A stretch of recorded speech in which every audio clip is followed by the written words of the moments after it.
In today's video, I'll be giving you what I think are the 5 best free agency moves of the NFL offseason thus far. There won't be any trades in this because this is strictly free agency moves, and I'm not sure if trades actually count towards that. This is strictly players signing with other teams.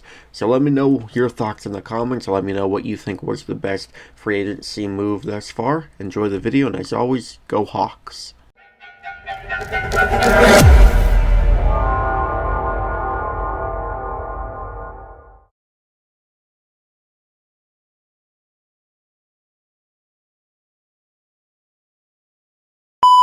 Kicking this list off at number 5, we have the Vikings signing quarterback Kyler Murray. I know, I'm not the biggest fan of Kyler Murray, so even to me this is like, wow, I'm shocked you're saying this. But Kyler Murray, he brings a lot to the table for the Vikings. For one, he is getting the league minimum $1.3 million this year because the Cardinals are giving him like a guaranteed like $38 million to not play for them this year. So that's already a plus for the Vikings salary cap. They didn't have to spend a whole lot to get him. You got a quarterback competition. You got a quarterback that in previous seasons, before his injury, knew how to win football games. He's always been like a great rushing quarterback.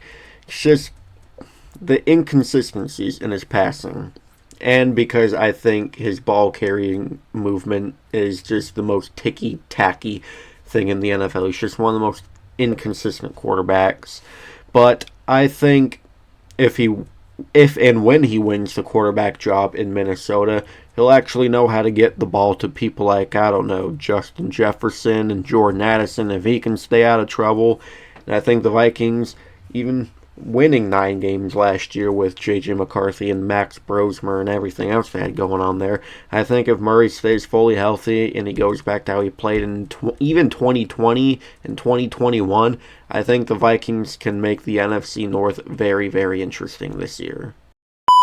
Coming in at number 4, I have the 49ers signing wide receiver Mike Evans. I believe it's a 3-year, $33 million deal, but it just seems like one of those contracts that's secretly just going to be like a 1-year deal. But I still think Mike Evans, even after his injury-plagued season in 2025, I still think he could bring a lot to the table for the 49ers. When Mike Evans is fully healthy, I mean, we know how great he is. He is, without a doubt, the first ballot Hall of Famer, and that's what he brings to the San Francisco 49ers. He brings excellent veteran presence. He brings one of the best red zone targets Brock Purdy could want. He brings a 6'5" frame to Brock Purdy, a X-receiver frame to Brock Purdy. He brings so much of that to Brock Purdy in that 49ers offense. And only if Mike Evans can just stay healthy for at least a season, we get to see one more Hall of Fame worthy season out of him, possibly, and maybe another 1,000-yard season out of him. But I think this was one of the best signings, obviously. Coming in at number 3, I got the Ravens bringing in former Bengals defensive end Trey Hendrickson.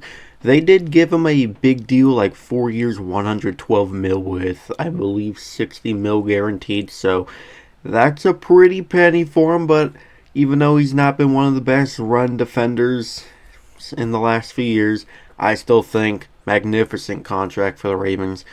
When the Crosby trade fell through because reasons, the next day, the Ravens went out and got the next best option, being Trey Hendrickson, who is 4th in sacks since 2021 with 61. And what do the Ravens struggle on defense with? The fourth quarter. What is Trey Hendrickson good for in the fourth quarter? Sacks. Since 2021, he's had 26.5 sacks in the fourth quarter alone. I mean, this is just poetic for the Baltimore Ravens. Probably giving them a chub right now thinking of that. Like, just both sides needed this. Trey Hendrickson goes from just a horrible defense to a team that just hired one of the best defensive minds in Jesse Minter from the Chargers to be the new head coach. And that'll maybe, just maybe, stop them from choking almost every damn fourth quarter lead they have. I love this move for the Baltimore Ravens. Coming in at number 2, I got the Raiders bringing in former Ravens center Tyler Linderbaum on a 3-year, $81 million deal. Three-time Pro Bowler has missed 2 career games in his 4-year career. Talk about durability. One of the best run blockers in the NFL, which is great for Clint Kubiak because his offensive scheme is a stretch zone run scheme. And this is going to bring the weight off of rookie quarterback Fernando Mendoza when he does go to the Raiders. Ashton Jeanty is going to love having a top 3, top 2, maybe just the best center overall in the NFL blocking for him, as also Ashton Jeanty will finally know what it is to have an offensive line in the NFL. Only in his 2nd year, but hey, it's going to be a lot better than it was last year. Just brings great leadership, great veteran presence to the Las Vegas Raiders. I think this is going to be one of the best key foundational pieces to what the Raiders offense is going to look like this upcoming season. I might be buying into the Kool-Aid for the Raiders again. I'm not sure right now, but bringing in Linderbaum definitely is a start. And coming in at number 1, I know a lot of people are going to heavily disagree with this one possibly, and I don't blame you, but this is my opinion. I think the best free agency move thus far is the Chiefs bringing in Kenneth Walker from the Seattle Seahawks on a massive 3-year, $45 million deal. Look, he is injury prone. Let's get that out of the way first, but I mean, we just saw in the playoffs when he finally got the full workload that he is capable of carrying the entire offense on his back if he really needs to. I mean, we saw in the Super Bowl 60, he was that offense for us because, let's be real, Sam Darnold couldn't really get a whole lot going, but Kenneth Walker, I mean, this is a guy that could turn a loss of 4 into a 2-yard pickup like that. He is an extremely talented running back. He has been a great running back since joining the league in 2022.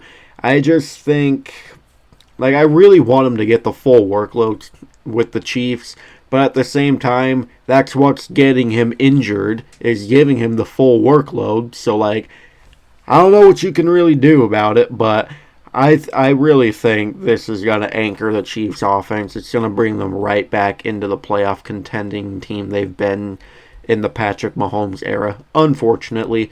But, I mean, this was the move the Chiefs had to make. They had to get an actual running back in that offense because Pacheco's been on the downfall the past few years.